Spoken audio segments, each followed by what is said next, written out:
ஹாய்ங்க. இன்றைக்கான வீடியோவில் நம்ம என்ன பார்க்க போகிறோம் அப்படின்னா, நம்ம வீட்டில் யூஸ் பண்ணுற ஒரு சில பொருட்கள் மற்றும் நம்ம வீட்டில் யூஸ் பண்ணுற ஒரு சில வார்த்தைகளுக்கான ஹிந்தி மீனிங் என்ன, அதனுடைய ப்ரொனவுன்சியேஷன் என்ன அப்படின்றத பற்றி தாங்க இந்த வீடியோவில் பார்க்க போகிறோம். வாங்க வீடியோக்குள்ளார போகலாம்.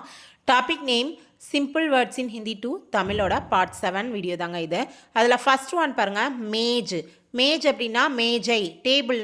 நம்ம வீட்டில் யூஸ் பண்ணுறோம் இல்லையா டேபிள், அதுக்கு ஹிந்தியில் என்ன சொல்லுவாங்கங்க, மேஜ் அப்படின்னு சொல்லுவாங்க. நெக்ஸ்ட்டு குர்சி, சேர் நாற்காலி, ஜமீன் தரை, கிவாடு கதவு, கிடுக்கி ஜன்னல், ஐனக் கண்ணாடி, கங்கி சீப்பு, அக்பார் நியூஸ் செய்தி இருக்கு இல்லையா, அதுக்கு ஹிந்தியில் என்ன சொல்லுவாங்கங்க, அக்பார் அப்படின்னு சொல்லுவாங்கங்க.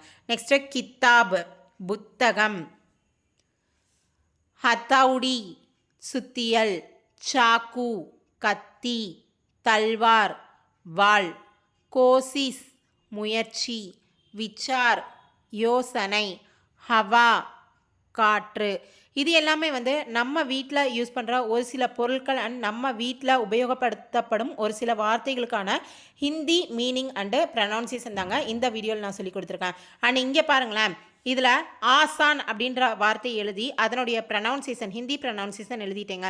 அதுக்கான தமிழ் மீனிங் என்ன அப்படின்றது உங்களுக்கு தெரிஞ்சிச்சுன்னா என்னுடைய கமெண்ட் செக்ஷனில் போய்ட்டு மறக்காமல் கமெண்ட் பண்ணுங்க. என்னுடைய வீடியோஸ் எல்லாம் உங்களுக்கு யூஸ்ஃபுல்லாக இருக்குது, பிடிச்சிருக்கு அப்படின்னு நினச்சிங்கன்னா என்னுடைய வீடியோஸ்க்கு லைக் ஷேர் அண்டு சப்ஸ்கிரைப் பண்ணுங்கள். தேங்க்யூ.